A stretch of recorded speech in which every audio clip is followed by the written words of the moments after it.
et guerre rossignol et merle moqueur seront tous en fête.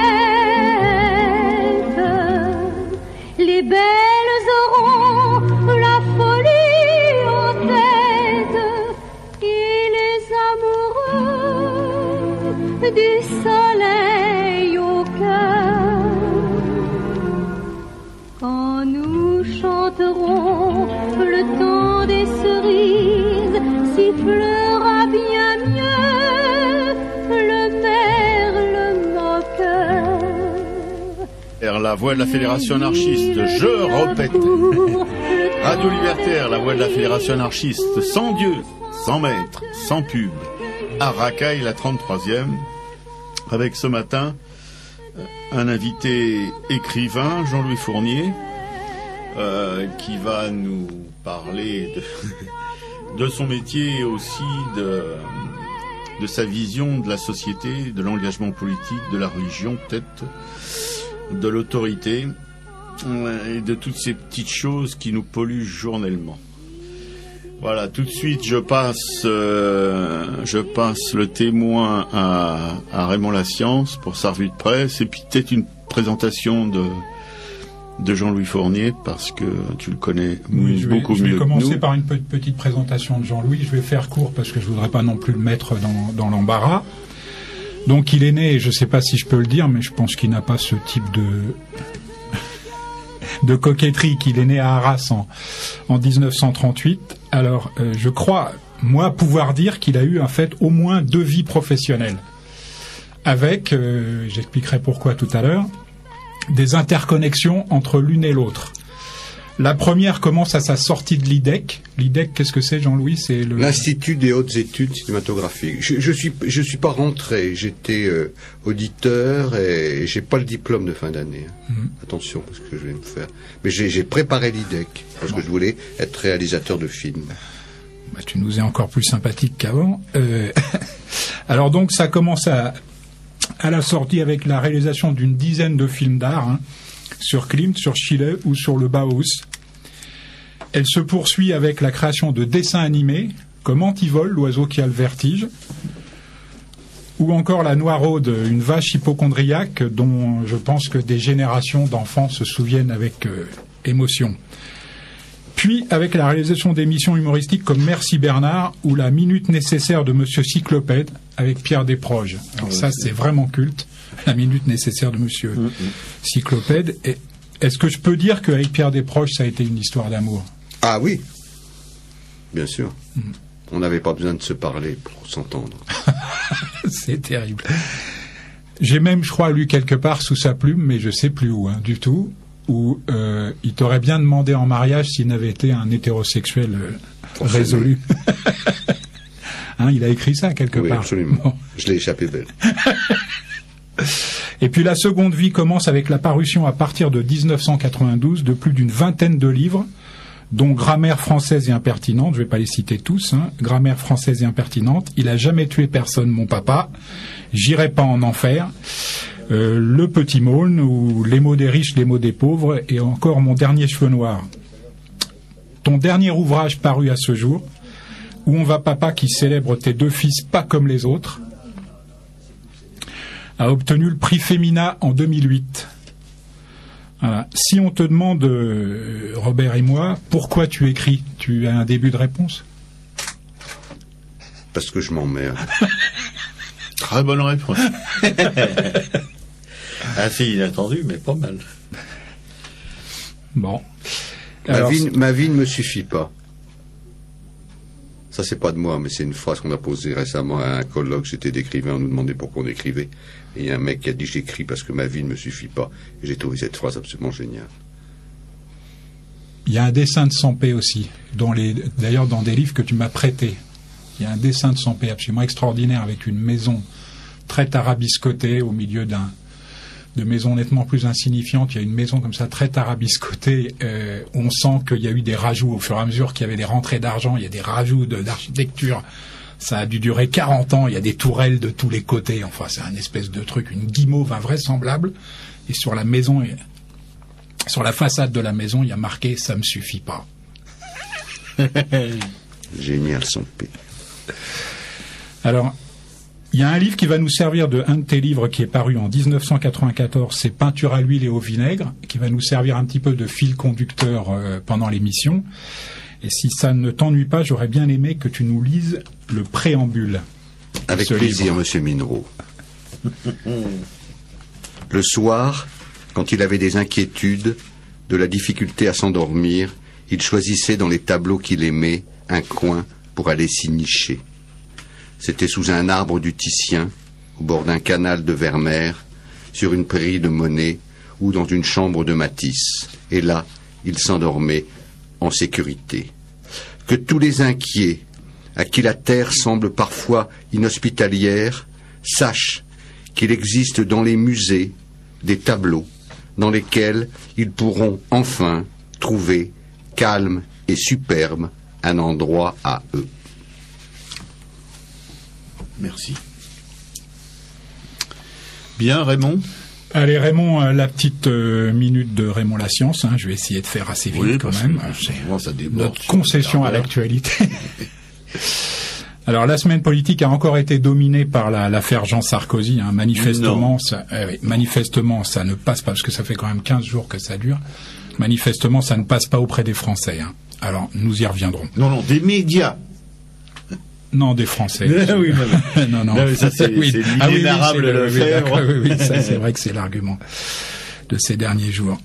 Alors, heureusement, nous avons Giscard pour nous changer les idées. Ils sont livrés, enfin parus.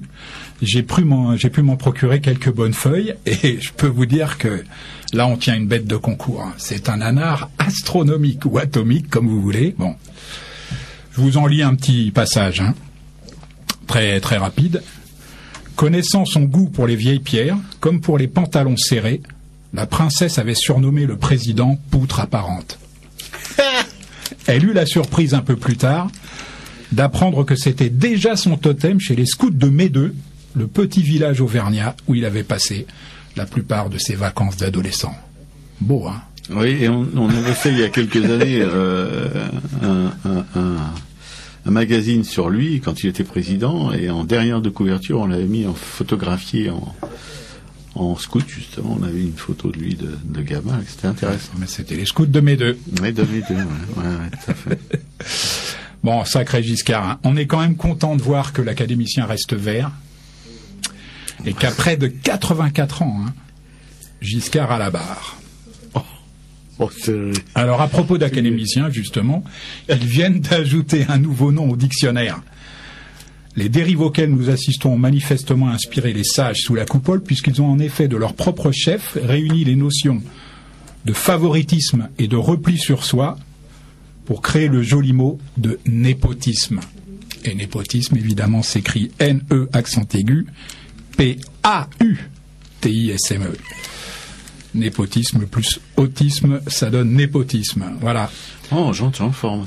C'est la grande forme. Alors, selon un sondage, les Français considèrent que Dominique de Villepin est l'opposant le plus crédible à Nicolas Sarkozy. Warf. C'est dire à quel point ils considèrent qu'il n'y a personne, ou à peu près, en face du président de la République.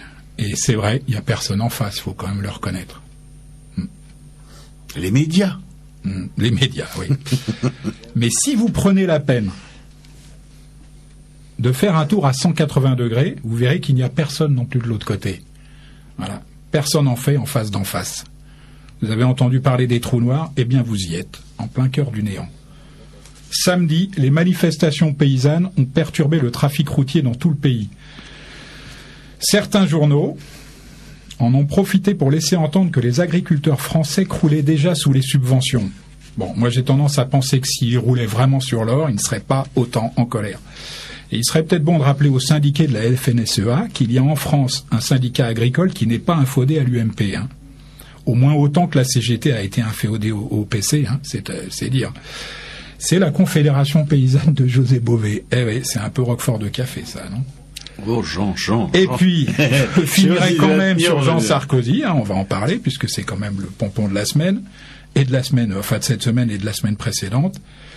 L'opinion considère qu'il n'a pas en fait, quand on interroge les Français, on réalise que l'opinion considère qu'il n'a pas les compétences requises pour prendre la tête de l'EPAD. la défense. Et moi, je suis désolé, mais ce n'est pas le problème. Rien ne dit en effet que ce gamin ne ferait pas un bon dirigeant. Hein. Personne n'en sait rien, ni lui-même, ni les autres. Le problème, c'est le népotisme de son père. Le népotisme, je suis désolé, moi j'ai de l'histoire, hein, j'ai des manuels d'histoire chez moi, le népotisme, c'est tout simplement la première marche vers la dictature. L'histoire l'a prouvé à maintes reprises. Hein. Il y a une façon très simple d'arrêter l'incendie vis-à-vis de l'opinion, c'est que Jean Sarkozy se retire de lui-même. Alors pour quelqu'un d'aussi précoce, ça ne devrait pas poser trop de problèmes, mais il résiste. Difficile de renoncer au gros gâteau d'anniversaire. Je suis allé demander ce qu'il en pensait à Jacques Séguéla. Et sa réponse est tombée comme une pelle à gâteau. Justement, quand on n'est pas président de l'EHPAD à 23 ans, c'est qu'on a raté sa vie. Voilà, c'est tout pour aujourd'hui. À la semaine prochaine. Bien, merci Raymond. On voit là que les influences de ton chef de bande. Non, mais moi, ce que je trouve invraisemblable, c'est qu'on en parle. Parce que c'est tellement... C'est vraiment un paix de l'histoire, tellement... Oui, mais c'est quand même une grosse galette, et bon... Oui, bien sûr, c'est une grosse galette, mais enfin, je veux dire, on parle de nuls, comme si c'était des gens dangereux. Et, enfin, ils sont dangereux pour les imbéciles, mais pas pour les gens qui pensent un petit peu. Quoi, je veux dire, ils en font un fromage, ils ont peut-être raison, mais d'alerter l'opinion, je crois que ça changera pas grand-chose au problème, de toute façon. Non ? Je sais pas, je trouve ça curieux qu'ils ne retirent pas tout simplement sa candidature, quoi. C'est... Non, mais je crois que ces gens-là... Il peut attendre, ce gamin, il peut attendre. Non, je vais lui expliquer, surtout à son papa. Bien, tu peux... on a fait une présentation de Jean-Louis Fournier. Est-ce que tu peux y ajouter quelques mots ? Moi, j'aimerais lui demander, parce qu'en fait, on a eu pas mal de discussions tous les deux, et c'est vrai qu'on va le faire, on va lui poser des questions sur l'autorité, sur la religion, sur l'actualité s'il veut, hein, si ça l'intéresse, sur l'histoire. On est surtout là pour parler d'art, hein. On adore ça, on passe des heures ensemble à parler de peinture. C'est le seul d'ailleurs qui a réussi à me coller une fois sur un peintre. Et il y a quand même, dans toutes les discussions qu'on a pu avoir, il y a quelque chose qui m'a frappé, et qui tient justement à ce rapport à l'autorité avec laquelle j'ai eu moi-même tellement de problèmes. Alors j'aurais aimé qu'il nous raconte deux histoires, mais il n'est pas obligé bien sûr, deux histoires qui je pense font partie de son ossature profonde. C'est la Vierge, l'histoire de la Vierge à l'institution Saint-Joseph, c'est ça, à Arras ? Arras, ouais. Dans le Pas-de-Calais. Et puis aussi, alors là, je sais plus si c'était une de tes grand-mères ou une grand-mère ou une grande-tante qui te disait des choses terribles quand tu faisais des bêtises. C'est une grand-mère. Elle s'appelait Delphine. C'est vieux. Tu veux entendre parler de la Sainte Vierge ? Oui, de la Sainte Vierge, oui. Oui, j'ai fait une chose terrible, mais bon, maintenant, j'étais absous, je pense. J'ai descendu, j'avais 14 ans. Il y avait à l'institution de Saint-Joseph d'Arras une grotte, les grottes de Lourdes, comme on voit dans les collèges catholiques, avec dedans une Sainte Vierge Saint-Sulpicienne, qui était avec des roses sur les pieds, et du vernis à ongles, et tout ça, très, très laide. Et j'ai réussi à monter dans la grotte et à descendre la statue. Et les chiottes de l'école étaient juste derrière la grotte, et donc j'ai pu la rentrer dans les chiottes et je l'ai installée. Comme c'était des WC à la turque, j'ai pu la poser au milieu. Et je l'ai bien placée, c'est-à-dire elle avait ses mains jointes et il y avait en haut la chasse d'eau et le tuyau qui descendait. Tout ça était très symétrique, ça faisait vraiment un tableau surréaliste, très très beau, parce que c'est pas un endroit... C'était une nouvelle grotte dans laquelle je l'avais mise. C'est pas un endroit en général où on voit une Sainte Vierge. Et je l'ai bien installée. Évidemment, je me suis tiré et j'ai attendu devant la porte. Et il y a un petit gosse qui est rentré pisser et qui a vu la Sainte Vierge dans les chiottes. Et ça, j'oublierai jamais son visage. Et à ce moment-là, quelqu'un de mal intentionné a bloqué la porte. Et tout le monde est venu regarder la Sainte Vierge qui était dans les chiottes. Des curés sont arrivés. Il y en avait même un qui avait des larmes aux yeux. Je me souviens. outrage. Faut pas rire de ça. Non. Et Oh, non, c'est on a mal. dit, mais qui a fait ça, qui a fait ça, qui a fait ça?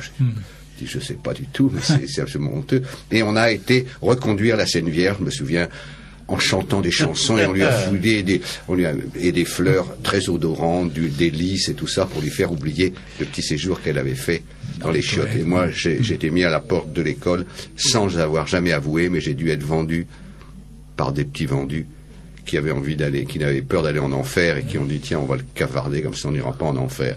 Et donc j'étais viré, c'était juste avant mon bac, je crois. Pour ma mère, c'était des gros problèmes. Et moi, quand j'ai pas avoué, hein, mais et à un moment, j'ai quand même dit oui, j'ai fait ça, mais j'ai fait ça. J'ai pas du tout fait ça contre la Sainte Vierge pour que j'ai pas une aversion particulière, mais j'ai fait ça contre l'artiste qui avait fait une statue aussi laide. Et je trouve que le gars qui avait fait une statue aussi laide ne méritait que ça. Et que si la Sainte Vierge existe, elle a dû dire bravo, merci. J'étais pas du tout content de cette représentation-là. Donc je faisais un peu de l'hygiène esthétique.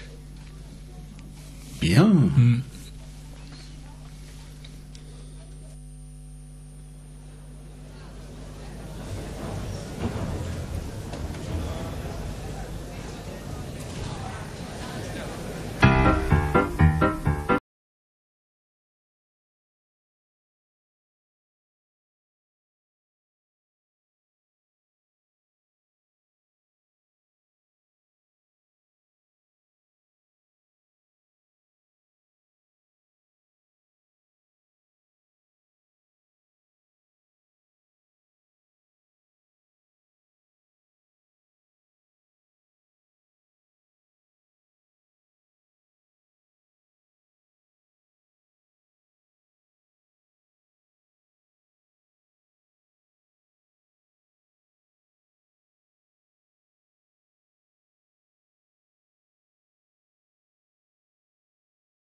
Radio Libertaire, la voix de la Fédération anarchiste. Oui, toujours sans Dieu, sans maître, sans pub, ça change pas, enfin pour l'instant. On espère que ça va durer, n'est-ce pas Jean? Toujours avec notre invité, Jean-Louis Fournier, écrivain, qui vous a déjà un peu déridé les fesses avec son histoire de Sainte Vierge dans les chiottes. C'est intéressant, surtout pour les anticléricaux basiques qui fréquentent cette émission. Et il y en a. Des fois même ils sont un petit peu oppressants, mais bon, on va pas s'en plaindre. La suite des histoires de Jean-Louis Fournier. Je crois qu'il voulait dire un mot aussi sur ce Non, que j'ai pris cette musique parce que c'est un hommage à des proches, parce que c'était le jingle qui servait à Inter pour les chroniques de la haine ordinaire. Et donc je lui ai emprunté ça. Et c'est lui qui nous a fait découvrir justement Paolo Conte. Et il est beaucoup. Moi-même, il me l'a fait découvrir parce que je me souviens. Et on a été ensemble à un concert de Paolo Conte. Et c'était lui qui l'avait découvert. Je connaissais pas du tout. Et j'ai beaucoup aimé Paolo Conte. Toujours encore d'ailleurs. Chaque fois qu'on entend une musique de Paolo Conte, on pense à des proches. Oui. D'abord. Oui, c'est vrai parce que c'était quotidien, hein, la chronique de la haine ordinaire. Je voudrais, avant de commencer sur les textes philosophiques ce matin, préciser que nous sommes en train, tous les trois autour de la table, mais Maxime en boit aussi à la technique, de déguster du Janière. Alors le Janière, en fait, c'est un vin que m'a fait découvrir Jean-Louis, et cette bouteille, on est allé la chercher tous les deux. Entre autres, hein, on n'a pas fait le déplacement jusque là-bas pour cette seule bouteille, mais enfin voilà, on est en train de déguster du Janière. Alors je rappelle que le Janière, c'est donc le vin de cette émission, que Kurnonski en a dit que 3 ou 4 fois par siècle, c'était le meilleur vin blanc du monde. Kurnonski, c'était un ami personnel de Roland d'Orgelès, celui qui a imaginé le canular de Boronali, l'âne peintre, que j'ai raconté ici une fois. Au moment où il exécutait sa peinture, j'ai déjà raconté ça, hein, l'âne s'est brusquement arrêté, il n'y avait plus rien à faire pour lui faire tremper sa queue dans les pots. Et son propriétaire, qui était aussi l'animateur du Lapin Agile, hein, et le propriétaire, qui s'appelait Frédé, a alors pris sa guitare et il a chanté Le Temps des cerises. Et Le Temps des cerises a réussi en fait à faire redémarrer l'âne qui s'appelait Lolo, je crois. Bon. En tout cas, Boronali a pu finir son fameux coucher de soleil sur l'Adriatique. Voilà. Et évidemment, Le Temps des cerises, comme vous le savez, est le jingle de notre émission. De Radio Libertaire. Voilà. La boucle est bouclée. Ah, de toute la radio. Oui, de toute la radio, oui. Non. Ah, d'accord. Ouais, et surtout les émissions militantes et culturelles. Bon, très bien. Alors pour l'avenue de Jean-Louis, je souhaiterais relire en fait 2 extraits de texte que je considère comme fondateurs de cette émission. Le premier, d'ailleurs, je l'ai lu à Robert, c'était lors de la première émission, et le second, lors de l'émission suivante. Hein. Le premier a été prononcé par Bergson le 2 mai 1916 à Madrid, lors d'une conférence qu'il faisait sur l'âme humaine. Le second par Camus le 10 décembre 1957 à Stockholm, pour sa réception du prix Nobel de littérature. Contrairement à Platon, Henri Bergson considérait qu'aucune beauté naturelle ne pouvait égaler la beauté d'une œuvre d'art. Pour autant, évidemment, que cette œuvre d'art ne soit pas une tentative d'imitation de la nature. Hein.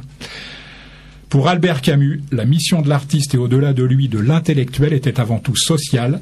Il se devait de mettre son art au service non pas de ceux qui font l'histoire, ça s'appelle l'art officiel, mais de ceux qui la subissent. Qu'est-ce que l'artiste ? C'est un homme qui voit mieux que les autres, car il regarde la réalité nue et sans voile. Voir avec des yeux de peintre, c'est voir mieux que le commun des mortels. Lorsque nous regardons un objet, d'habitude, nous ne le voyons pas. Parce que ce que nous voyons, ce sont des conventions interposées entre l'objet et nous.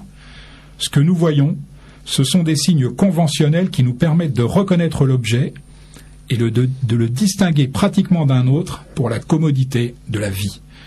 Mais celui qui mettra le feu à toutes ces conventions, celui qui méprisera l'usage pratique et les commodités de la vie, et s'efforcera de voir directement la réalité même, sans rien interposer entre elle et lui, celui-là sera un artiste. Voilà, ça c'est Henri Bergson, et je vais demander à Jean-Louis tout de suite son sentiment sur ce texte.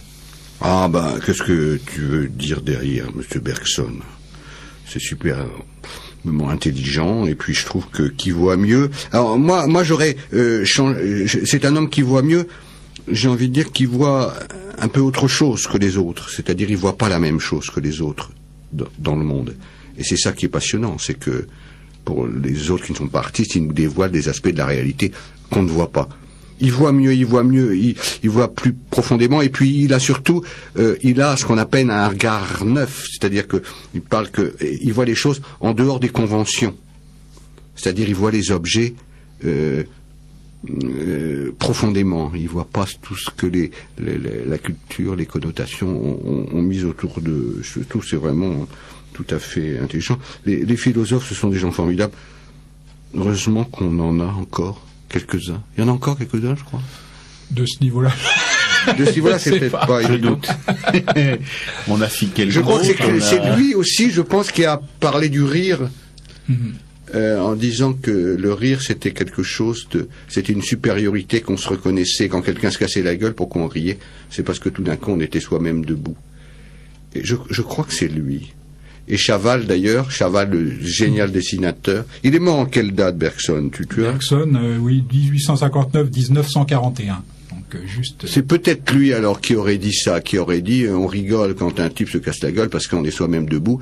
Et Chaval avait été, paraît-il, à la sortie de l'institut où travaillait Bergson, et il s'était cassé la gueule plusieurs fois, et Bergson n'a jamais rigolé. Et Chaval a dit, Bergson est un menteur.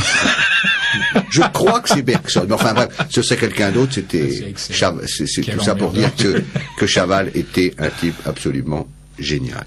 Oui. Je ne puis vivre personnellement sans mon art. Mais je n'ai jamais placé cet art au-dessus de tout. S'il m'est nécessaire, au contraire, c'est qu'il ne me sépare de personne et me permet de vivre tel que je suis au niveau de tous. L'art n'est pas à mes yeux une réjouissance solitaire. Il est un moyen d'émouvoir le plus grand nombre d'hommes en leur offrant une image privilégiée des souffrances et des joies communes. Il oblige donc l'artiste à ne pas s'isoler. Il le soumet à la vérité la plus humble et la plus universelle. Et celui qui, souvent, a choisi son destin d'artiste parce qu'il se sentait différent, apprend bien vite qu'il ne nourrira son art et sa différence qu'en avouant sa ressemblance avec tous. L'artiste se forge dans cet aller-retour perpétuel de lui aux autres, à mi-chemin de la beauté dont il ne peut se passer et de la communauté à laquelle il appartient. C'est pourquoi les vrais artistes ne méprisent rien. Ils s'obligent à comprendre au lieu de juger. Et s'ils ont un parti à prendre en ce monde, ce ne peut être que celui d'une société où, selon le mot de Nietzsche, ne régnera plus le juge, mais le créateur, qu'il soit travailleur ou intellectuel. Voilà, ça c'est Albert Camus, et c'est un extrait du discours qu'il a fait à Stockholm pour sa réception du prix Nobel. Superbe. C'est pour ça que quand on entend dire, enfin moi ça m'a été dit, parce que j'ai fait quand même dans mes livres, des livres qui étaient, disons, autobiographiques, quoique c'est un mot que j'aime pas trop, vu que tous les livres sont forcément autobiographiques, même quand on fait des fictions. On s'y met dedans, soit consciemment, soit inconsciemment, c'est ça la différence.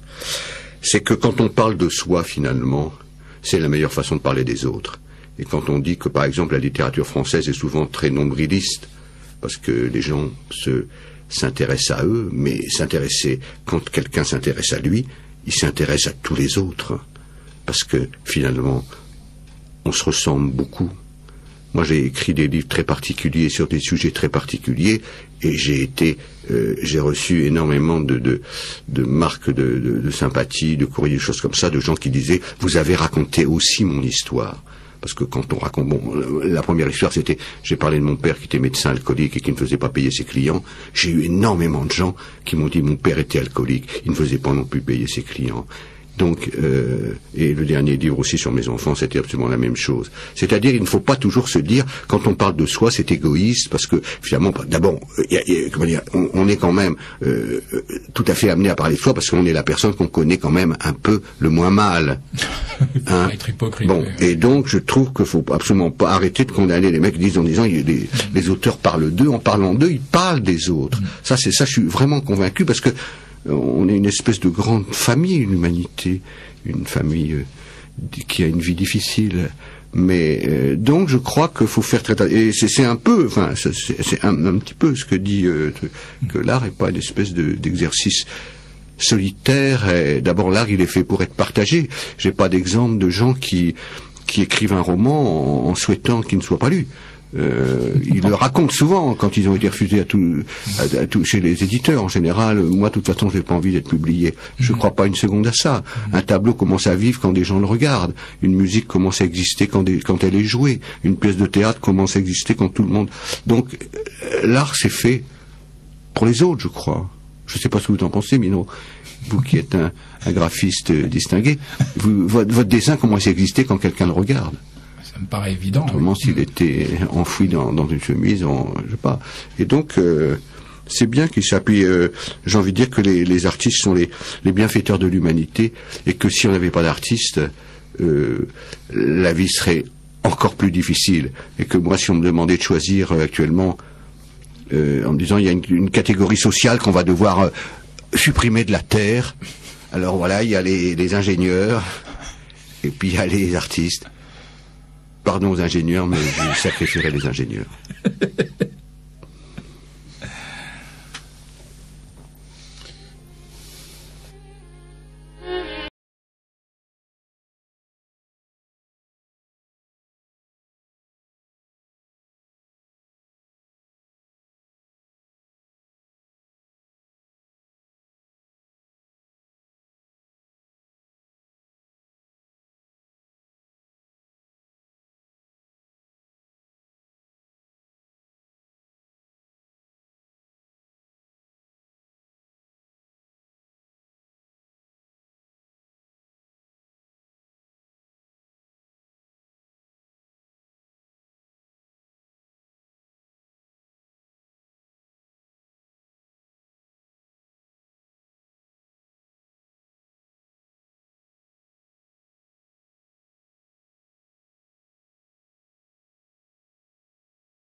Radio Libertaire, toujours la même voix, toujours sans Dieu, toujours sans maître, toujours sans publicité, mais avec toujours Jean-Louis Fournier. Pas mal, hein? Ah là, je vais devenir pro, je pense que ça va pas tarder. Je vais éclore un de ces 4 matins. Avec Jean à mes côtés aussi, qui va nous raconter une de ses histoires d'artistes pour un peu nous sortir de notre bourbier. quotidien. Tu avais quelque chose à dire, non, sur la musique que tu nous as fait écouter, là? C'est Jean Sablon. Ah ouais. J'aime bien tout ce qui est très moderne, c'est pour ça que je dis Sablon. Je préfère ça, tu vois, oui, je préfère. Non, mais c'est particulièrement... Non, moi j'aime beaucoup aussi. Alors j'ai oublié de dire aussi, tout à l'heure en finissant, que Conférence de Madrid sur l'âme humaine est disponible aux presses universitaires de France et que le discours de Stockholm, lui, il est chez Folio. Et vous pouvez commander évidemment ces 2 ouvrages à la librairie Publico, 145 rue Amelot, dans le 11e arrondissement de Paris. Et je vous rappelle le numéro de téléphone de la librairie. Vous pouvez faire vos petites emplettes par téléphone avant d'y aller physiquement chercher vos ouvrages. 01 48 05 34 08. Et puis, je vais vous raconter une histoire de vie, histoire d'artiste, histoire de chef-d'œuvre. Le Cri, 1893, par Edward Munch. On dit Munch, en fait, et non pas Munch, comme tout le monde le pense. Munch, c'est 1863-1944. Alors, du fait de son caractère obsessionnel et tragique, l'œuvre de Munch est restée longtemps incomprise du public français, qui était alors en pleine jubilation impressionniste. Pas rancunier, notre Munch, en découvrant ce même impressionnisme lors d'un voyage à Paris. Je crois que c'était en 1885. Il en profite pour renforcer la luminosité de ses couleurs, pour libérer et donner plus de spontanéité à sa touche. Je ne peins pas ce que je vois, mais ce que j'ai vu, écrivait-il. Comme chez Van Gogh, l'activité créatrice et la violence d'inspiration étaient indissociablement associées chez Edward Munch à une vie marquée par les événements dramatiques. C'est d'abord sa mère qui meurt lors de l'aphthysie. L'aphthysie, je crois que c'est une variante de la tuberculose. C'est la tuberculose, c'était le premier nom de la tuberculose. Ouais, c'est le premier nom de la tuberculose. De la dame aux camélias. Absolument.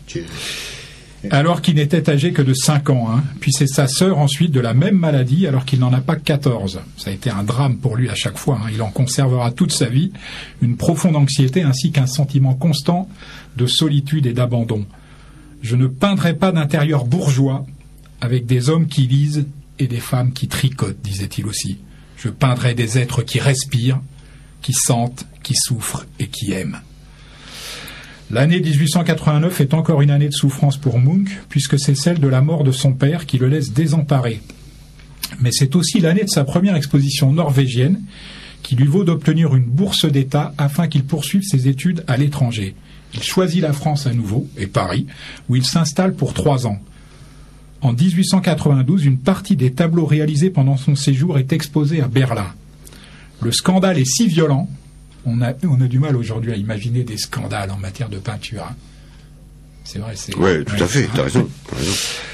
Et en tout cas, il est si violent que la salle doit fermer ses portes, quelques jours à peine après le vernissage. À cause des répercussions immédiates et profondes qu'elle a eues sur le monde artistique, cette exposition peut être regardée comme la première manifestation de l'expressionnisme allemand. Si les sujets sont différents, chez Munch, le thème sera toujours le même, le sentiment d'épouvante ou de profonde inquiétude que ne peut manquer de soulever chez l'homme l'immensité de la nature. Et cette crainte panique va trouver son expression majeure en 1893. 10 ans auparavant, en Indonésie, l'explosion du volcan gris Krakatoa a engendré un tsunami et des rougeoiements dans le ciel que l'on a pu observer jusqu'en Europe du Nord. Oui. Je me promenais sur un sentier avec 2 amis, écrira Munch. Le soleil se couchait. Tout d'un coup, le ciel devint rouge sang et je m'arrêtais, fatigué, et m'appuyais sur une clôture. Il y avait du sang et des langues de feu au-dessus du fjord bleu-noir et de la ville. Mes amis s'éloignaient et seul, tremblant d'angoisse, je pris conscience du grand cri infini de la nature. Considéré comme le manifeste de l'expressionnisme européen, le cri met en scène un personnage squelettique et épouvanté, en proie à la plus totale des solitudes. Abandonné par ses semblables, que l'on voit errer à l'arrière-plan en silhouette fantomatique, il ressent comme une puissance hostile et intraitable les grandes forces de la nature.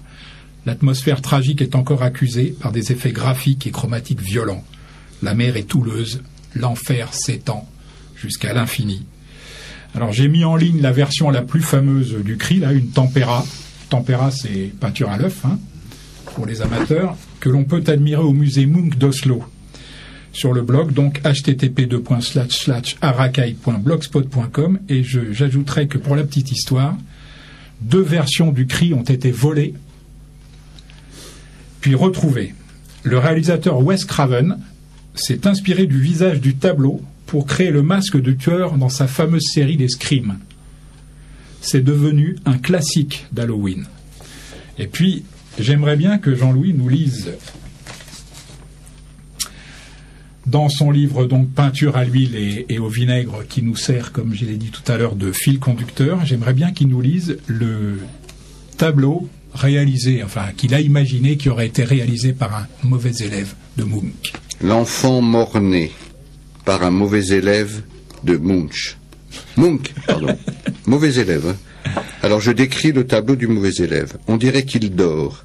Il est pâle comme un mort. Assise près du berceau, la mère le regarde avec des grands yeux tristes. Debout, le père a posé sa main sur l'épaule de la mère. Il a l'air de dire, au moins, celui-là, il ne va pas nous réveiller la nuit comme les autres. Et alors, il y a un des cambrioleurs du cri qui a donné son sentiment sur le tableau à Jean-Louis Fournier. Pas facile. Vas-y. Pas facile quand on vole le cri de partir en silence. Moi, j'ai découvert Munch à Londres, à une exposition à la Royal Academy il y a 40 ans. Et ça m'a poursuivi jusqu'à maintenant, jusqu'à cette émission. Particulièrement, évidemment, cette peinture. Magnifique. Bien.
Radio Libertaire, à Racaille, la 33e, toujours sur cette radio sans Dieu, sans maître, sans pub, avec un invité ce matin, Jean-Louis Fournier, écrivain, pour son œuvre, pour son amour de la peinture aussi, qui partage avec Jean depuis de nombreuses années. Donc on va les laisser papoter ensemble et rester bien tranquille derrière notre micro, sans trop intervenir. Non, tu peux lui poser des questions sur... les questions habituelles auxquelles on force nos pauvres invités à répondre. Ouais. Non, mais apparemment, il n'a pas besoin de moi pour y répondre. Il a des histoires qui les servent très bien, comme l'histoire de la Vierge dans les chiottes de son pensionnat de jeunes filles. Voilà, c'est des choses comme ça, oui, c'est intéressant. C'est pas la peine de le questionner. Ça viendra tout seul. N'est-ce pas, Jean? Absolument. Histoire de vie, histoire d'artiste, histoire de chef-d'œuvre. La plage à Trouville, ça c'est 1864. Enfin, la plage à Trouville, il y en a eu un certain nombre, par Eugène Boudin. Boudin, c'est 1824-1898. Alors là, on va commencer en fait par le livre peinture. Je vais demander à Jean-Louis de lire Les amateurs d'art par un mauvais élève de Boudin, tableau imaginé par Jean-Louis Fournier. Alors je décris le tableau du mauvais élève de Boudin. Un couple est immobile dans le musée, clair et silencieux. Il est tombé en arrêt devant un tableau. Lui a son costume noir du dimanche, elle a un tailleur rose, sac et souliers assortis. Émue, elle se tamponne les yeux avec un mouchoir de dentelle. Congestionné, lui, il contient mal son émotion et renifle. Le tableau qu'il regarde est d'Eugène Boudin. C'est leur peintre préféré, au charcutier et à la charcutière. C'est rigolo, hein? Oui. Alors, ce bon Boudin, il est né à Honfleur. Ce bon Boudin était né à Honfleur en 1824, comme je l'ai dit tout à l'heure. Toute son enfance a été marquée par la mer. Ça, c'est un petit clin d'œil au pédiatre. Il naît à Honfleur d'un père marin sur des bateaux qui assurait la liaison Le Havre-Hambourg. Sa famille s'étant installée au Havre, il trouve du travail chez un imprimeur marchand de papier, puis ouvre sa propre boutique de papetier. C'est pas grand-chose sur Boudin, c'est vrai. C'est un peintre qui a eu une influence énorme. En tout cas, il ouvre sa propre boutique de papetier et commence à y organiser des expositions temporaires de peinture. C'est de cette façon qu'il va faire la connaissance de Thomas Couture, de Millet, de Courbet, mais aussi de Monet, pour lequel son travail sur le vif sera une grande source d'inspiration. En 1850, malgré une modestie maladive, il expose lui-même 2 de ses toiles qui lui valent une subvention du conseil municipal pour aller étudier à Paris. Bientôt, il participe au salon où il est remarqué par Baudelaire, auquel il montre en particulier quelques centaines de pastels cachés soigneusement dans son atelier. Ces études qui sont toutes datées avec l'heure et la direction du vent. Ça, c'est un cas unique dans l'histoire de la peinture, sont exclusivement consacrés aux effets changeants des vagues et des nuages. Corot le baptisera le roi des ciels. Et Baudelaire n'hésitera pas à prophétiser que Boudin étalera dans des peintures achevées ces prodigieuses magies de l'air et de l'eau. En 1862, Boudin passe pour la première fois des vacances à Trouville. Je fais un petit clin d'œil à ma sœur Paul et à son mari Alain, ils comprendront pourquoi, dont la plage va devenir l'un de ses thèmes de prédilection. En 1874, à 50 ans, il participe à la première exposition impressionniste, chez Nadar, aux côtés de jeunes artistes qui le considèrent comme leur initiateur. Mais, toujours son espèce de modestie invraisemblable, il ne se considérait pas lui-même comme particulièrement novateur. Malgré les nombreuses commandes que lui vaudront sa notoriété sans cesse grandissante, il restera fidèle à la spontanéité et à la liberté de touche que Baudelaire avait devinée chez lui. Eugène Boudin pourrait aussi se targuer d'avoir initié l'essor marchand de sa ville natale. Tout autour du Vieux-Port. Vous avez visité Honfleur, tous les deux, déjà? Non, enfin non. Pas bon. Non, bon. Tout autour du Vieux-Port, mais aussi dans les rues adjacentes. Il y en a partout. Se bousculent ateliers et galeries où des peintres qui n'en ont que le nom, hein, il faut quand même être clair, proposent du boudin au kilomètre. Eh oui, j'en ai connu. Pas en Honfleur. Sans une once de talent personnel ou même de copiste. Hein. C'est du très mauvais boudin. Hein. Il n'obtiendra pas une médaille, ce boudin-là. En tout cas, nul doute qu'une visite de Honfleur le laisserait aujourd'hui totalement effaré. Le pauvre boudin, hein. Son engouement pour les états les plus fugitifs de l'atmosphère, pour les jeux de lumière sur l'eau, pour le papillotement des vêtements dans les scènes de plage, font de lui un incontestable précurseur des impressionnistes, ne lui déplaise. Il n'était pas tout seul. Hein. Il y a eu Claude Monet revendiquait 2 peintres dans son panthéon, c'était Boudin et Jean Kind. On en parlera une autre fois. C'est peut-être par sa vie résolument indépendante, tout entière vouée à la seule passion de peindre, qu'il fut surtout un exemple pour des générations de jeunes peintres. À sa mort, il laissait 4500 tableaux et autant de dessins, de pastels et d'aquarelles. La sentant venue, cette mort, alors qu'il se trouvait à Paris, il demanda à être transporté à Deauville pour mourir face à la mer. Et la boucle fut ainsi bouclée pour Boudin, le peintre marin. Et alors, on a la chance, nous, ici, d'avoir Madame Boudin, qui a donné son point de vue à Jean-Louis Fournier sur son mari. Les patins, Eugène, tu vas mettre du sable partout. Et moi, j'ai connu le travail d'un copiste de Boudin, mais en Provence. Je m'y suis moi-même essayé, à un moment où c'était vraiment difficile. J'ai renoncé pour faire du faux ex-voto. Qui était plus à apporter. Voilà. Bien. On ira visiter Boudin. Et Honfleur, non. Tu as une reproduction là de lui? Oui, j'ai oublié de passer la reproduction. C'est très difficile. Mais c'est vrai qu'il y a des copies énormes, moi, tous les jours. Au Puce, par exemple, il y a énormément de Boudin qui sont pas encore secs d'ailleurs, de peinture fraîche. Oui, c'est épouvantable. Puis c'est très mal fait, c'est vulgose. Enfin, c'est. Il y a aussi des Poulbeau, c'est dingue quoi. Mais bon, mais à Honfleur, enfin, Poulbeau, à la limite, moi, Poulbeau, j'aime pas beaucoup, donc ça me gêne pas trop de voir des copies de Poulbeau, des trucs comme ça, parce que c'est pas un truc qui m'intéresse trop. Mais c'est ça, par exemple, des boudins, des mauvais boudins, c'est encore pire, parce qu'on sait que l'origine était belle et qu'il y a c'est magnifique cette peinture. Des gars qui sont intervenus pour en les dire tout. Et puis, Honfleur, c'est très particulier. À la fois, c'est d'une beauté incroyable, mais ça a été exploité comme ça, et c'est vraiment la place du théâtre plus Saint-Tropez, quoi. Oui, je fais confiance. C'est terrifiant. Je fais confiance. Mais on ira un jour. À l'humanité, on ira un jour. Ça doit être à peu près semblable à Pont-Aven. Non, je crois que c'est pire. Parce que Pont-Aven, c'est plus loin. Honfleur, ça offre des agréments. Pont-Aven, c'est les faux Gauguins, c'est ça. Mais Honfleur, c'est très proche de Paris. C'est à 2 heures. Mais on devrait, comme on aime bien faire des lois actuellement, je pense, des interdictions, plus le droit de fumer, Vraiment. plus le droit de respirer, plus le droit de rire, plus le droit de comme ça. On devrait aussi faire des lois esthétiques. C'est-à-dire qu'un mec qui fait un faux boudin a le droit, je dis pas la peine capitale, mais quelques années en prison. Tous les gens qui font du moche doivent être mis en tôle. Après, ce qui sera difficile, c'est de décider. On n'a plus de place dans les prisons. Mais franchement, moi, quelqu'un qui fait quelque chose de laid, surtout qui s'intitule artiste, j'aurais vraiment envie qu'il soit puni. Parce que je trouve que faire quelque chose de laid, c'est quelque chose de grave. Et combien d'architectes je verrais bien en tôle aussi. Dont certains que tu connais, peut-être même. Peut-être.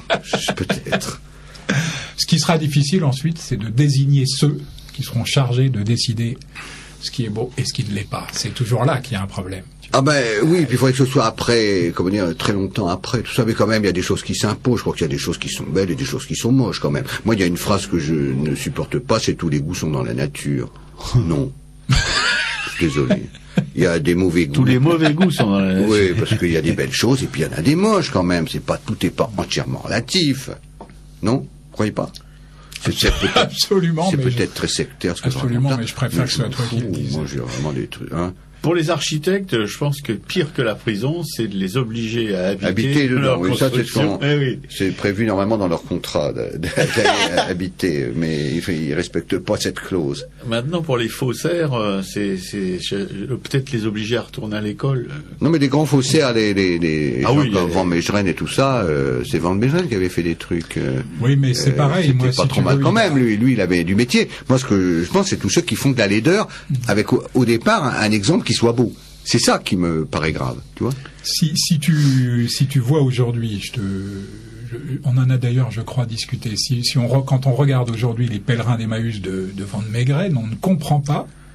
Comment ils n'ont pas vu que c'était comment ce tableau a pu passer pour un Vermeer auprès de spécialiste du peintre, si tu veux. Il n'y a pas que Vermeer. Il y a pas. Les spécialistes sont gourés pour des choses encore plus évidentes que Vermeer. Il a été malin parce qu'en fait, il a fait le tableau.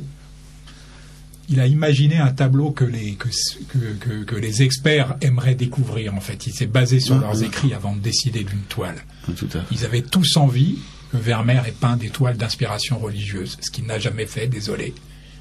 C'est comme ça. Mais ça, c'est très malin. Effectivement, quand tu fais une copie, par exemple, il faut jamais faire un truc qui est le même sujet. Et ça me rappelle une histoire d'un faux monnayeur. Un faux monnayeur a dit, moi, je vais faire des billets de 3 francs. Comme ça, on pourra pas les comparer, on pourra pas dire qu'ils sont faux. Je trouve ça très malin. Les billets de 10 francs, ils existent. Donc on va dire, non, il est faux, mais le billet de 3 francs. Je trouve ça génial. Ça conseille à tous les gars qui veulent faire de la fausse monnaie. Faites des billets de 3 francs, de 7 francs, de 6 francs 50, et vous serez pas pris parce que on pourra jamais vous montrer l'original. Merci Jean-Louis Jolimet en rentrant tout de suite. Je sais pas s'il avait lu une biographie de Van Meegeren, mais c'est exactement ce qu'il a fait. En utilisant les pèlerins d'Emmaüs. Et aujourd'hui, quand tu regardes ça, tu te dis le Caravage peut-être, Zurbarán peut-être. Tu vois, il y a une espèce de pâte noire comme ça, un clair obscur, des contrastes très forts et tout qui font Caravage. Oui, au Caravage. Mais pas jamais de la vie à Vermeer, quoi. C'est incroyable. Et voilà. Les billets de 3 francs, c'est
Le quai des brumes, c'est au bout de la route, là-bas. C'est au bout de la nuit. Radio Libertaire, la voix de la Fédération anarchiste. Sans Dieu, sans maître, sans pub. Ce matin, la 33e d'Arakaï, avec comme invité Jean-Louis Fournier, écrivain. Et Jean Minero, son camarade de combat, qui parle de peinture. Ce matin, on balance les noms. Ce matin, on balance les noms. D'habitude, on le fait pas. Non, d'habitude, on le fait pas, mais comme on a balancé celui de Jean-Louis, on peut balancer le tien. Absolument. Bon. Histoire de vie, histoire d'artiste, histoire de chef-d'œuvre. L'embarquement pour Citerre, ça c'est 1717 par Antoine Watteau. Watteau, c'est 1684, 1721. Alors, je vais demander à Jean-Louis de commencer par nous lire un petit extrait. Alors, description d'un tableau fait par un mauvais élève de Watteau. Ça s'appelle Confidence de vaches. Elles se sont éloignées sous les frondaisons dorées, les lourdes vaches au regard languide. Le bœuf, lui, est resté au centre de la clairière, en pleine lumière. Il fait des effets de Romsteck devant une petite génisse tout émoustillée. Il croit avoir toujours 20 ans, soupire une grosse vache rousse, sa femme. Alors moi, quand j'entends ou que je lis que Watteau est un peintre rococo, c'est unanimement comme ça qu'il est considéré, je sors mon revolver. Oui, t'as raison. Littéralement. Je te connaissais plus pacifiste. Non, mais c'est bon. Bon. Ça m'agace à chaque fois. C'est un de mes musts, alors ça m'énerve. Alors, il a à peine 10 ans lorsque son père le place en apprentissage chez un peintre valenciennois dans le Nord, et qui était très connu à l'époque, totalement oublié aujourd'hui, qui s'appelait Grenon ou Grenin, ou je me rappelle plus. En tout cas, ce peintre va quand même lui enseigner les rudiments de la technique, et il a moins de 17 ans, quand il gagne Paris sans argent et sans harde, décidé à se faire un nom et une place à la force du pinceau. Les débuts sont difficiles, même, ou plutôt parce qu'il excelle dans la réalisation en série d'effigies de Saint-Nicolas, qui sont alors très demandées par les dévots. Puis il rencontre Claude Gillot, décorateur à l'opéra, spécialiste de la comédie italienne, avec lequel il va travailler plus de 3 ans. Il passe ensuite chez Audran, peintre ordinaire du roi, et conservateur surtout du musée du Luxembourg, qui lui confie la décoration du cabinet du roi au château de la Muette. C'est là qu'il va acquérir la légèreté de pinceau qu'exigeaient les fonds blancs ou dorés sur lesquels Audran faisait exécuter ses ouvrages. Il fait ensuite la rencontre de Pierre Crozat, trésorier de France, qui va devenir son très riche mécène. Celui-ci aime à s'entourer d'une société brillante et chamarrée, aimant l'art, les jardins, les déguisements et la musique. Watteau n'a de cesse de tenter de fixer le spectacle changeant qui défile sous ses yeux. La musique forme le thème directeur d'un grand nombre de compositions, parce qu'elle n'est pas qu'une occasion de danser. Elle est aussi pour l'amoureux timide le moyen détourné de faire passer son message. Cette union entre amour et musique est pour Watteau un inépuisable florilège, au point qu'il diffère sans cesse le morceau de réception qu'il doit présenter à l'Académie. Sur une dernière sommation, là on était au bord de passer en justice, il est reçu académicien en 1717, c'est-à-dire en fait 4 ans avant sa mort, sur présentation de l'embarquement pour Cythère, appelé aussi pèlerinage à l'île de Cythère, pour lequel les académiciens vont créer, grande première, un genre spécial, la fête galante. À l'orée d'un bois, des couples descendent lentement un coteau vers une nacelle en forme de coquille ornée de roses. On sent que l'amour est leur unique préoccupation. La composition s'ordonne autour d'une ligne ondulante qui se prolonge jusqu'à une guirlande d'amour voltant vers le ciel. Peint par un autre que Watteau, le tableau serait d'un insupportable rococo. Et là, il mériterait vraiment son attribut. Mais sous son pinceau en liberté, la scène s'est chargée de mélancolie. On y devine que le bonheur est fragile. Et si ce n'était pas pour Cythère qu'on embarquait, si c'était Cythère que l'on quittait à regret. Watteau a enfin atteint la plénitude de son art, mais la maladie qui va l'emporter fait ressentir ses premiers essais. Son fameux Gilles ou Pierrot, vous voyez, le Gilles ou Pierrot de Watteau, il est en fait plus connu que l'embarquement pour Cythère, qui a été peint en 1719, donc 2 ans avant sa mort, semble concentrer toute la tristesse du monde. La fête est finie. On sent poindre les aspirations comme les douleurs du romantisme, le sentiment de la fuite du temps et de la fragilité des biens terrestres. Watteau meurt de la tuberculose à l'âge de 37 ans, en peignant en l'air des figures imaginaires. Témoignage qu'on a de sa mort, c'était son médecin, je crois.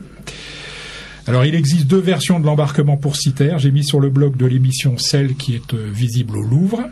Ça tombe bien, c'est la plus belle. Il y en a une autre à Berlin que je trouve beaucoup plus chargée, moins lyrique, plus pompier, enfin plus rococo en fait. Voilà. Germaine. Plus Germaine.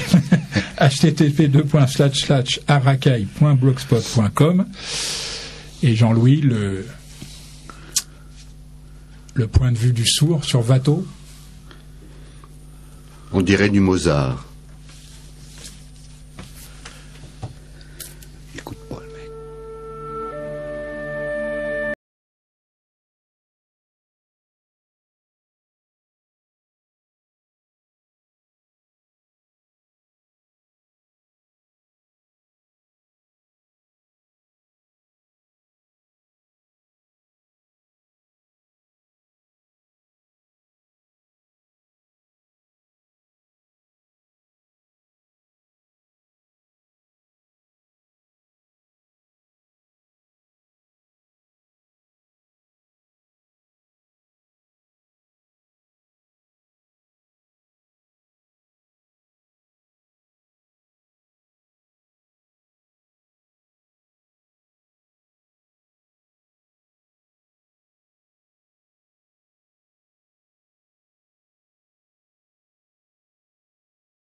Radio Libertaire, la voix de la Fédération anarchiste, toujours sans Dieu, sans maître, sans pub, ça va durer. Oui, que Sarko... Oh oui, j'avais pensé, ça ira, le Sarko à la lanterne, ça ira, le Sarko, on le pendra. Mais j'avais différentes variations. Mais c'est qu'il nous chante très bien. Jean-Louis Fournier va nous donner... La lanterne, tu sais que c'est sa Oui, tu l'as fait exprès, j'imagine. Oui, bien sûr. Non, je fais jamais les choses exprès, c'est toujours un petit peu improvisé. Jean-Louis Fournier va nous donner les titres des 2 derniers morceaux qu'il a choisis pour son passage à Radio Libertaire. Mais c'était le début des variations Goldberg de Jean-Sébastien Bach, mais joué cette fois non pas par l'exceptionnel Glenn Gould, mais par Simone Dinerstein, qui est une jeune américaine qui vient de faire un nouvel enregistrement et qui est beaucoup moins fiévreux et moins brutal que celui de Gould. Elle joue un petit peu Bach comme Schubert. Et la dernière chose, c'était un hommage au grand Mozart, c'était l'adagio du concerto pour clarinette et orchestre, et c'était Georges Hetzel, grand mozartien, qui dirigeait l'orchestre. Voilà, et pour un petit peu alléger la connotation très culturelle de cette émission, savez-vous quelle est, comment on dit, chambre d'amis chez les pauvres? On dit canapé convertible. Et ça, c'est une des bien bonnes de notre invité Jean-Louis Fournier dans un bouquin, mais moi qui me fait mourir de rire et en même temps qui me rend très triste parfois, qui s'appelle Les mots des pauvres ou les mots des riches ou l'inverse, les mots des riches. C'est les mots des riches et les mots des pauvres. Et les mots des pauvres. Tenu que les riches et les pauvres ne vivent pas de la même façon, ils n'ont pas les mêmes bagnoles, ils s'habillent pas de la même façon, ils mangent pas les mêmes choses et ils n'ont même pas les mêmes mots. Ouais. Et là, c'est vraiment, je vous le recommande, vous pourrez, comme le répète. Surtout qu'il vient d'être réédité. Et il est vendu pour les pauvres en livre de poche. Avec des illustrations de notre camarade Jean, dont je ne citerai pas le panneau en ligne parce que je me suis fait remonter les bretelles tout à l'heure, que vous pouvez trouver à la librairie Publico. Et vraiment, sérieusement, si vous avez envie de vous imprégner de mots et de phrases qui risquent de vous accompagner pour le restant de vos jours, achetez le bouquin. Quelques expos, Jean, quelques mots pour conclure avec Jean-Louis. Oui, Jean-Louis pourrait peut-être nous dire ce qu'il fait en ce moment. Comme exposition, ce que je fais moi. Oui. J'écris un nouveau livre parce que je suis un peu condamné à écrire des livres, mais bon, je me plains pas, j'ai énormément de chance parce que je les vends. Et puis je joue aux boules le dimanche avec Jean Minereau parfois et il me bat quelquefois et ça c'est un peu douloureux. Et puis à part ça tout va bien. À part ça, tu parles d'exposition. Tu veux parler d'exposition là? J'étais en voir une, je t'en ai parlé. C'est l'exposition des Italiens là, le Titien. Tintoretto et Véronèse. Alors moi je sais pas, c'est marrant, mais l'exposition, je trouve qu'il y a trop de tableaux. Ah oui? Je trouve qu'il y a trop de tableaux tout le temps. Moi je rêverais d'une exposition où il y a un seul tableau. Ah mince, moi j'en ai jamais assez. Je suis désolé. Parce que moi je sais plus quoi regarder, il y a tellement de trucs. Bon, d'abord on est dans une civilisation où il y a trop de tout. On crève de trop. Il y a trop de bagnoles, il y a trop de monde partout, on est trop. Quand on va acheter un opéra de Mozart, il y a 35 versions, donc on n'en achète aucun. Quand on va acheter du beurre, il y a 50 marques de beurre. Moi je pense que notre civilisation est en train de mourir de trop. Parce qu'il y a trop de tout. Trop de sortes de choses, trop. C'est tout. Et alors les tableaux, c'est la même chose. Tu sais plus où regarder quand t'as autant de tableaux. Moi, je me souviens d'avoir été voir à la Tête Galerie. C'est à Londres, ça, la Tête Galerie. Oui, il y avait une grande pièce qui était presque dans la pénombre, avec seulement un petit pinceau de lumière, et c'était une Vierge de Raphaël, toute petite, qui était éclairée. C'était le seul endroit où tous les gens fermaient leur gueule. Il y avait un silence religieux, et les gens restaient là très longtemps. Il y avait un seul tableau. Et c'était super. Autrement, les gens se baladent, ils regardent un bout d'un tableau, puis un bout d'un autre et tout ça. Moi, si j'étais conservateur de musée, chaque fois, un seul tableau. Ça coûterait moins cher pour le transport. Il y aurait un tableau. Et puis, au moins, on passerait du temps à le regarder. On veut tout, faut tout regarder en même temps. 200 tableaux. Tu ne vois pas 200 tableaux, de toute façon. T'en vois un. Non, c'est sûr. Moi, j'ai toujours Je suis toujours un peu frustré dans les expos, c'est à l'inverse, mais j'ai quand même le souvenir. Mais en même temps, j'ai le souvenir du musée des Offices à Florence, d'avoir eu envie de vomir tellement il y en a partout. Les plafonds sont peints en trompe-l'œil et les portes sont peintes. Oui, mais puis au bout d'un moment, tu peux... Les tableaux les uns sur les autres, c'est vrai qu'on est au bord de l'indigestion. Tout regarder, c'est ne rien voir. Absolument. Ça, je suis 100% d'accord. Vraiment. Moi, si je vais au musée d'Orsay, je vais voir un corot, je me pose devant et puis je me tire parce que il restait avec une copine qui est restée tout l'après-midi. Non mais c'est sûr, moi ça me paraît. Allez, moi par contre je pourrais passer des journées quoi, c'est ça. Non, ouais, du matin au soir et du soir au matin. Mais t'es grand, t'as une grande tête et tout quoi, voilà. Je suis auteur des tableaux, tu veux dire. Non, ça n'a rien à voir avec ça, mais bon. Bon, vous voyez, Jean-Louis Fournier, écrivain, est aussi un être humain. C'est pas mal, quand même. Si peu. Non, je suis un être humain, très humain. Je suis pas toujours fier d'être humain parce que je vois certains humains à qui j'ai pas envie de trop ressembler. C'est pour ça que j'aime pas beaucoup quand on me dit mes semblables. Parce qu'il y a des semblables à qui j'ai pas envie d'être semblable. Mais bon, il y a quelques semblables que j'aime bien. Quand même. Bien. Bon, on espère en faire partie. Oui. Alors, des expos à ne pas manquer, il y a l'Âge d'or hollandais de Rembrandt à Vermeer. Ça, c'est à la Pinacothèque de Paris. C'est un endroit que... Place de la Madeleine. Ah, il y a des Robert apprécie particulièrement. Je connais pas l'endroit. On m'a dit que c'était génial.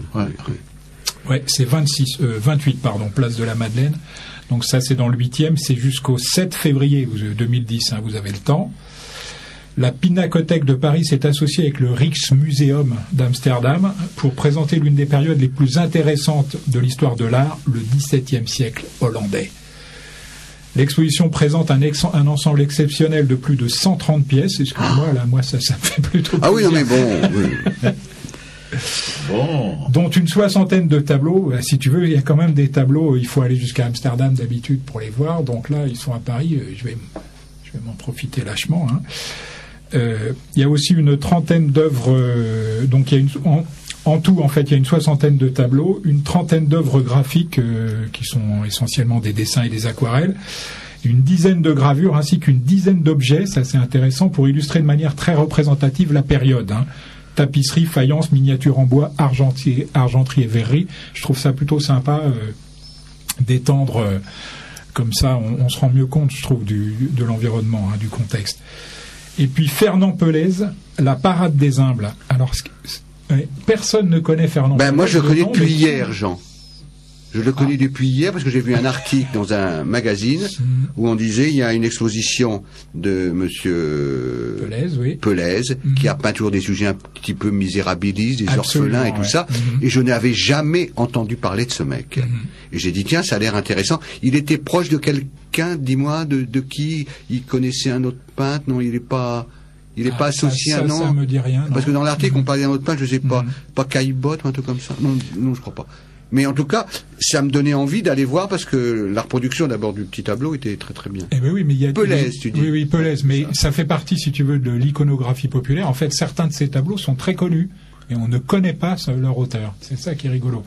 Il y a notamment un petit marchand comme ça de, je ne sais plus trop quoi, d'images ou c'est plus ce qu'il vend, ce petit marchand. Il s'est endormi sur les marches d'une église. Enfin, c'est la reproduction de ça, je crois que qui est dans le journal. Ça doit être dans le Nouvel Observateur ou un truc comme ça. C'est possible. C'est possible. Et en tout cas, ça c'est au Petit Palais. La Parade des Humbles s'appelle l'exposition. C'est au Petit Palais, avenue Winston Churchill, dans le 8e. Ça, c'est jusqu'au 17 janvier 2010. Élevé dans le quartier des Batignolles auprès d'un père artiste-illustrateur, Pelaise s'est formé aux règles académiques à l'école des Beaux-Arts, puis a centré son œuvre sur les figures du Paris populaire qu'il côtoyait à Montmartre, où il installa son atelier, un peu à la manière de Poulbeau, en fait. On est un peu dans cette mouvance moins caricaturale quand même. Il a donc installé son atelier à Montmartre. Femmes, enfants, clowns et acrobates, jeunes danseuses de l'opéra offrent leur figure ingénue ou lasse à l'imaginaire picaresque de ce peintre des humbles. C'est vraiment étonnant. D'accord. Ouais. Mais quoique Poulbeau, si on regarde les Poulbeau contemporains, c'est vraiment affreux, mais Poulbeau, les vrais Poulbeau, les peintures de Poulbeau sont pas du tout des caricatures. C'est un très bon illustrateur. Enfin, il a fait des images, des scènes de la vie des enfants de Paris. Moi, que j'aime assez, quoi. Je veux dire, c'est pas... Évidemment, les suiveurs, c'est comme les suiveurs. Mais c'est ça, oui, mais c'est ça, Ouais, ça fait énormément de tort à Poulbeau, parce que moi, je ne connais pas les originaux. Et donc, moi, je me tiens à tout ce que j'ai vu. Je me dis, moi, Poulbeau, les Poulbeau, c'est vraiment... C'est pour ça qu'il faudrait mettre en prison un peu tous les gens qui font des choses moches. Bon. En tout cas, Pelez, petit à petit, les peintres comme ça du 19e sont en train de remonter à la surface. C'est assez rigolo. Il y en avait d'assez bons. Bah écoute, avec ce qu'on a comme paysage en ce moment pictural, si on peut appeler ça comme ça, c'est pas étonnant que des gens qui savaient travailler reviennent au premier plan. Donc l'émission Racaille remercie beaucoup Jean-Louis Fournier d'avoir accepté une invitation dans cette émission. Moi-même, j'avais un peu la pétoche, parce que recevoir quelqu'un qui sait écrire, c'est pour moi une espèce de challenge, puisqu'il y a tellement de mauvais que quand il y a un bon, on est un petit peu quand même pas au garde à vous, parce qu'on n'aime pas l'armée, mais bon. Voilà. Alors, merci infiniment à Jean-Louis Fournier d'avoir accepté notre invitation. Merci à Jean d'avoir fait l'agent d'artiste. À Racaille, la 33e, c'est terminé sur Radio Libertaire, la voix de la Fédération anarchiste. Maxime, tu peux nous envoyer le temps des cerises, si tu veux, quelque chose comme ça. Salut à tous. Salut. Ah, mais c'est ça. Oui, c'est ça.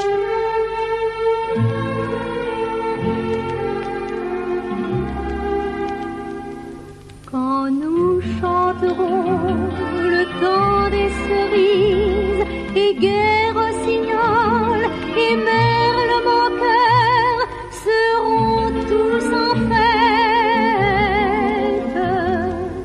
Les belles auront la folie en tête et les amoureux du soleil au cœur.